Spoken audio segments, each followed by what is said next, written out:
You know how much I love the stock in the box. It's great for quick cooking. You can throw it right in the fridge and cook with it all week long.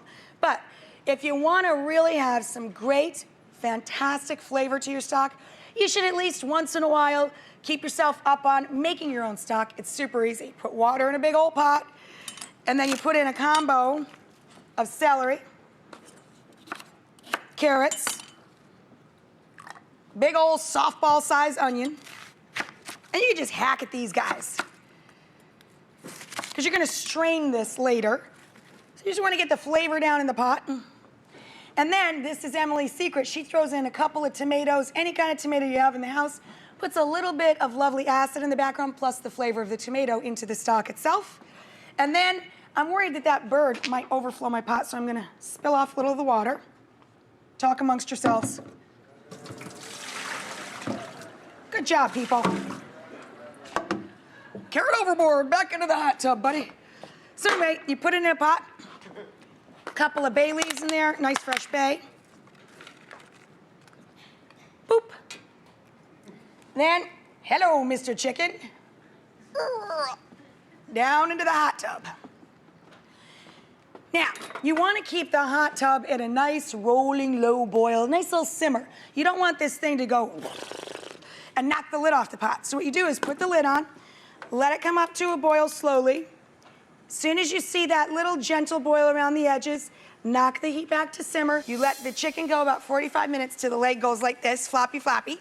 Then you pull them out, let them cool down so you can handle them. Then you separate the skin from the meat, shred the chicken up like this here, and then you take that stock and keep it nice and hot. Over here in a pot, we started this pot with the same thing we started our super fast soup with. We've got one big softball-sized onion and some garlic, a little bit of olive oil, salt, pepper, cumin, and coriander. Now, heads up, leave out the jalapeno in this version because this is what's gonna go down now. We're gonna do some char broiling to get some really great flavor on our tomatillos, which are these guys right here, and one big softball-sized onion and 2 jalapeno peppers.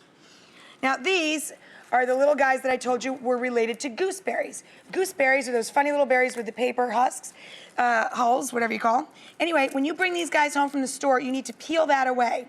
And you'll find that the surface of these guys that are like giant gooseberries, the surface of the tomatillos will be a little sticky and gummy. So what you want to do is get all your husks off like this.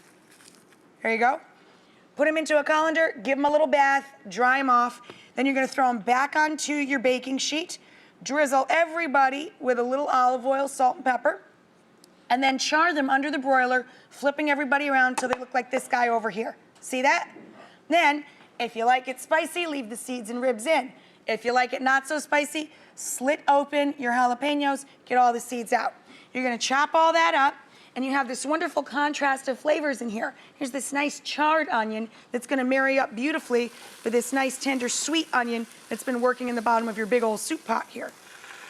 So that's a really neat layer of flavor. Mix that all together, kind of mush it up a little bit.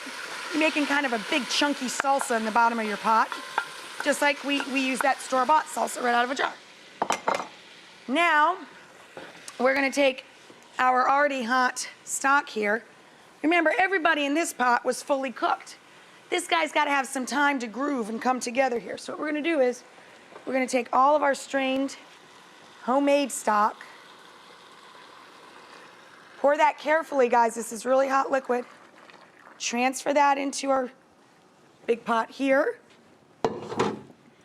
And then we're going to let that work with our thickening agent and our flavor. And one of the star ingredients, it's tomatillo tortilla soup. We're gonna stir that in and let this start to thicken up and let all of these flavors combine.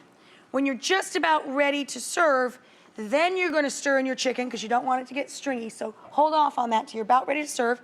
And the big can of hominy, drain that off. If you put in the hominy too early, it tends to start to break up and disintegrate on you. So we're gonna let this rock and roll, and when we come back, I'm gonna show you guys the big, beautiful, flavorful finish. You stir this, a huge handful of cilantro, in at the very, very end. Now, if you don't love cilantro, it's not your favorite flavor, you can use a little bit of cilantro and pair it up with a lot of parsley. And then both guys, Get some lime juice right at the end. Man, it is absolutely magic what it does to both pots of food. Absolutely fabulous. And heads up, if you want to get the juices flowing, pop your limes. If they don't feel like they're going to be super ripe for you, pop them into the microwave, for 10, 15 seconds, and it really gets all their juices flowing. Stir that in. At that point, turn it off. We're still not done yet, kids. Here comes the big finish here. Oh, this one is so good, so beautiful.